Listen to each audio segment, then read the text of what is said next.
उनको बंधुआ मजदूर बना लेगी। और मैं हमारे आदिवासी भाइयों को अभी भी बार बार जब भी कहीं भी जाता हूं तो बोलता हूं कि शराब के नशे से बाहर निकलो मेरे भाई। अभी भी हम लोग आजादी के 70 साल बाद भी अभी भी यहाँ न तो रोजगार की कोई सुविधा।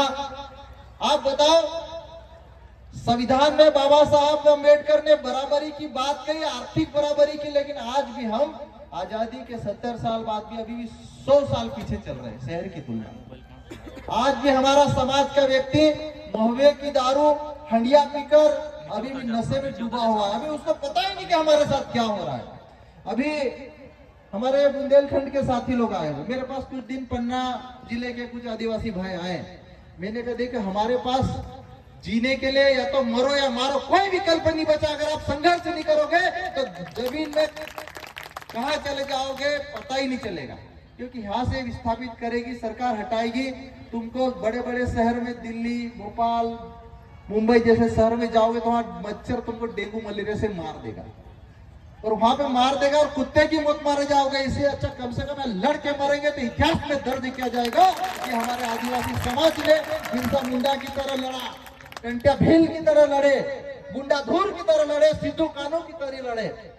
और कम से कम हमारे धार झावा बड़वानी में जब हमारे आदिवासी लोग अपने समाज के लिए लड़ते हैं, समाज के लिए लड़ते लड़ते शहीद हो जाते हैं, देख पत्थर की मूर्ति लगा के गाता बाबा बोलते हो, गाता बजा लगा के पूछते हैं, तो कम से कम समाज के लोग समाज के लिए लड़ेंगे, जल जंगल जमीन के लड़ेंगे, उसको बचाने के लिए लड़ेंगे, तो ये आने वाली पीढ़ियां कम से कम पत्थर लगा के तुम्हारे नाम की पूजा तो करेंगे। ये तो आप यहाँ से भगा के जाओगे और उधर मुंबई दिल्ली में जाके मर जाओगे तो वहां पे जमीन भी, मरने के बाद जमीन जलाने और गाड़ने की जमीन भी नहीं मिलती है। अभी भोपाल में हमारे आदिवासी भाई हजारों की संख्या में रहते हैं, लेकिन मर जाता तो उनको जलाने और गाड़ने के लिए जहां उनकी जो परंपरा है, जिस समाज की, जो उधर डिंडोरी का रहने वाला तो डिंडोरी मोटी ले जाना पड़ती है। वहां पे हमारी परंपरा के अनुसार जमीन में गाड़ने के लिए जगह 1 इंच नहीं अवेलेबल है भोपाल जैसी राजधानी, जबकि मध्य प्रदेश में 2 करोड़ आदिवासी रहता है। कितने?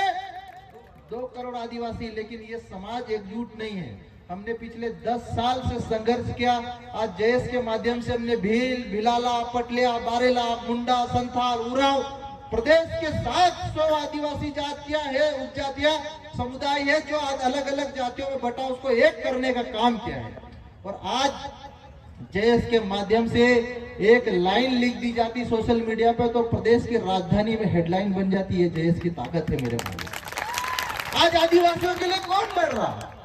आज आदिवासियों के लिए जयेश संगठन बिना समाज से कुछ मांगे, हमको कुछ नहीं चाहिए समाज से। हम ये चाहते हैं कि समाज जल जंगल जमीन की रखवाली करने वाला, इनके पुरखे इनके लिए शहीद हो गया। आज टंट्या मामा नहीं लड़ा होता हमारे लिए, बिरसा मुंडा हमारे लिए नहीं लड़ा होता, वीर गुंडाधुर नहीं लड़े होते, सिद्धू कानू नहीं लड़े होते, आज शंकर शाह, रघुनाथ शाह नहीं लड़े होते तो ये अपने पास जमीन की 1 इंच नहीं रहती मेरे भाइयों। हमारे पुरखे हमारे लिए शहीद हो गए और हम लोग आज लड़ने की बजाय महुए की दारू पी के हम सो रहे हैं। तो आज भी मेरे आदिवासी समाज से, मेरे भाइयों से मैं कहना चाहता हूं, अगर ये जमीन बचाना है, समाज का अस्तित्व बचाना है, तो हमको जागना पड़ेगा, लड़ना पड़ेगा।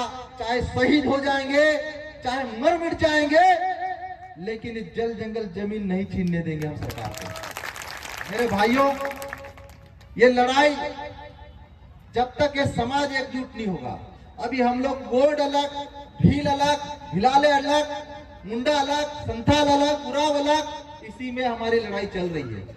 मैं बोल रहा हूं मेरे भाइयों, जिस दिन हमारे देश के ये 700 आदिवासी समाज समुदाय एक हो गए, एक मंच पर आ गए, तो सरकार 1 इंच जमीन नहीं छीन पाएगी आपसे। आज हम अलग अलग है, इसलिए इनके लिए आदिवासी से ज्यादा महत्वपूर्ण टाइगर हो गया, आदिवासी से ज्यादा महत्वपूर्ण इनके लिए शेर, चीता, भालू, बकरी, मुर्गी, ये सब हो गए। लेकिन आदिवासी मायने नहीं रखता, क्योंकि सरकार को पता है कि वोट लेना है, इनको हंडिया पिलाओ, दारू पिलाओ, थोड़ा वो मुर्गा खिलाओ, मच्छी खिलाओ, वोट तो दे देगा ये। जिस दिन अपन वोट की कीमत मुर्गे, मच्छी, दारू में बेचते रहेंगे, कभी हमारे समाज के जल जंगल जमीन की रक्षा नहीं हो सकती। ये दिमाग में डाल लो आप लोग। और मैं आप सभी भाइयों से यही कहना चाहता हूं, मुझे सौभाग्य, मैं आप लोगों का धन्यवाद अर्पित करता हूं कि मुझे कम से कम रायसेन की इस धरती पर, सिलवानी की इस धरती पर कम से कम आप लोगों से मिलने का सौभाग्य मिला।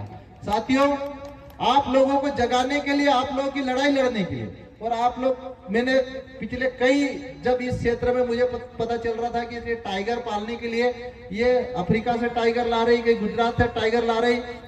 अभी हमारे मध्य प्रदेश के मुख्यमंत्री ने क्या बयान दिया था मालूम? टाइगर तो बहुत हो गए हमारे पास, अभी कोबरा लाएंगे, हम कोबरा की जरूरत है इनको। अरे भाई, ये आदिवासी समाज कोबरा पालता है, टाइगर पालता है, ये सब कुछ पालने इनके साथ रहने वाला समाज है। लेकिन इस समाज को हटाकर तुम टाइगर रिजर्व ला रहे, ये कहां तक सही है? इस बात को हम लोग को चिंतन मंथन करना होगा।